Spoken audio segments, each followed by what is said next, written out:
কুরবানির সাথে অনেকে আকিকা দেন, তো কুরবানির সাথে আকিকা দেওয়া যাবে কিনা এ ব্যাপারে উলামায়ে কেরাম ফুকাহায়ে কেরামের দুটি অভিমত আছে।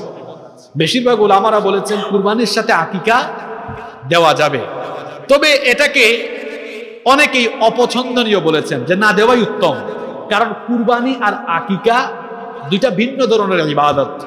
একটা জন্মের সাথে সম্পৃক্ত, আকিকাটা কিসের সাথে? জন্মের সাথে।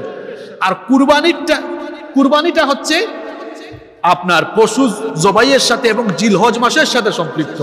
আপনারা বলেন তো জিলহজ মাস ছাড়া অন্য সময়ে, জিলহজ মাসের 10, 11, 12 এই 3 দিন ছাড়া কি অন্য সময়ে কুরবানি দেওয়া যায়? কিন্তু আকিকা তো সবসময়ই দেওয়া যায়। এবং আকিকার কথা ছাগল দিয়ে এসেছে, ছেলে হলে 2টা ছাগল, মেয়ে হলে 1টা ছাগল। কিন্তু কুরবানি তো উট, গরু, মহিষ, ছাগল, ভেড়া, দুম্বা অনেক পশু দিয়েও দেওয়া যায়। আমি বলছি না যে কুরবানির সাথে আকিকা মিলাইলে কুরবানি অশুদ্ধ হয়ে যাবে, হবে, কিন্তু এটা অনুত্তম, অনুচিত, অনুচিত। দুইটা আলাদা আলাদা দেন, এটা ভালো হবে, এটা ভালো হবে, এটাই কল্যাণকর হবে। এবার আসেন, প্রত্যেক বছর কুরবানি আসলে কিছু পশু দরদি মানুষ বের হয়। কি দরদি? পশু দরদি এবং সুযোগ সন্ধানী। এবছর তো বন্যা হয় নাই, কিছু কিছু জায়গায় হয়েছে, কিন্তু এটা ভয়াবহতায় পর্যায়ে পৌঁছায় নাই।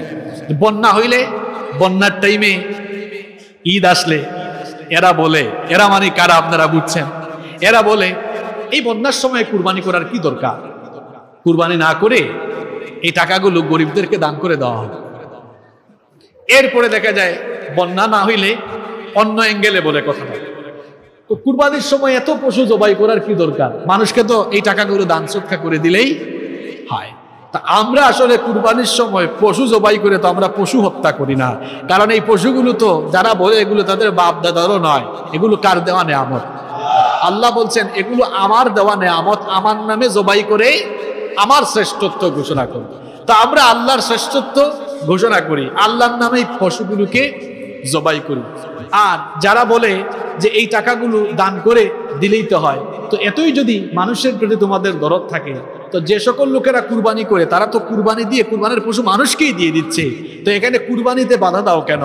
যদি মানুষকে সহযোগিতা করাই মুখ্য হয়, যারা দেশের টাকা বিদেশে পাচার করে, যারা টেন্ডারবাজি করে, চাঁদাবাজি করে, যারা ক্যাসিনোতে থাকে, যারা মাদকের কারবার করে, কিংবা যারা দেশের সম্পদ লুটপাট করে, তাদের উদ্দেশ্য বলো যে লুটপাট না করে জনগণের টাকা জনগণের কাছে ফিরাইয়া দাও। যেটা বলা দরকার সেটা বলে না। এই সুযোগ সন্ধানীদেরকে আল্লাহ কপালে হেদায়াত থাকলে হেদায়াত দেন, না থাকলে আল্লাহর যা ইচ্ছা তাই করেন।